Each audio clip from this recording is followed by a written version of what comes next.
Les enfants sont des êtres spirituels puissants. J'ai rencontré de nombreux parents qui, devenus maintenant plus conscients, se sentent coupables et tristes quand rétrospectivement ils analysent l'éducation donnée à leurs enfants. Rappelle-toi que les enfants sont des êtres spirituels puissants, responsables de leur vie. Ils te choisissent en tant que parent afin de pouvoir apprendre tout ce dont ils ont besoin pendant leur enfance. Je prends la responsabilité des choix de ma vie et je laisse les autres prendre la responsabilité des leurs. Les enfants copient les adultes.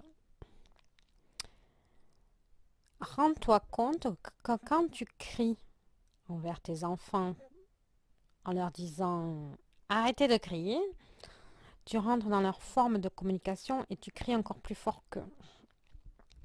Alors que ça, il faut casser ce schéma-là. Les enfants n'ont pas besoin des adultes pour se comporter parfaitement, mais pour créer un modèle efficace de vie dans le monde de la forme. Ils ont besoin de ton humanité imparfaite.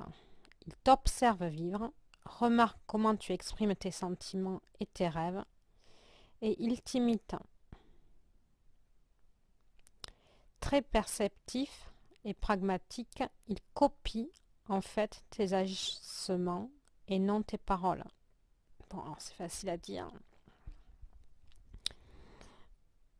Donc il faut agir calmement et pas, voilà, et pas crier, arrêtez de crier.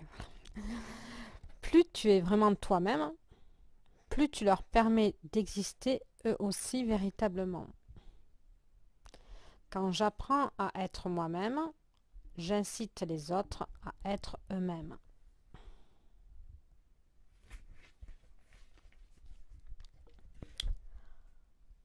Encourage leur puissance. Bien des gens adoptent l'attitude sous-jacente selon laquelle les enfants seraient désarmés, indignes de confiance, et les parents seraient complètement responsables de la manière dont ils les dirigent et les façonnent.